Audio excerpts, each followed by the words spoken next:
mga sis. Okay. O, sis, ito si Zara. Ayan, may nagpasukat nito sa akin kanina. Ano siya mga sis? This one mga sisi ko is Zara brand ha. Zara brand. May shoulder pads. Okay, Ma'am Liza. Size small mga sis. Pero mga sisi ko, ang best fit nito mga sisi ko, oversized kasi siya sa small.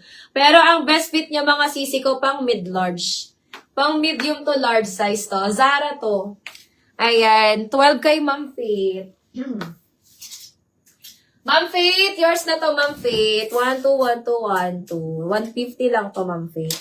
Okay. O, sisi Zara, ha. Sis, pakita yung red na plenex mo kanina na dress. Alin sisi ko? Yung sa premium. Sa likod ko ba, Ma'am Liza? Premium yan, Ma'am Liza. Sige. Flexan kita, Ma'am Liza, ha. O, sisi Zara. Silk ang tela nito, ha. Ayan. Medyo oversized po siya, mga sis. Okay, Ma'am Faith. Medyo oversized po siya sa small. Small kasi nakalagay sa tag. Pero nung sinukat ko siya, mga sisi ko, pang mid-large. Pang mid-large siya, mga sisi ko. Perfect fit. Ang ganda. Mine ako dito ng Zara Black.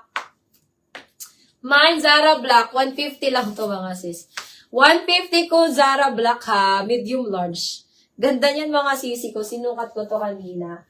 Mine, Zara Black. 150. Ma'am Liza, ito ba, Ma'am Liza?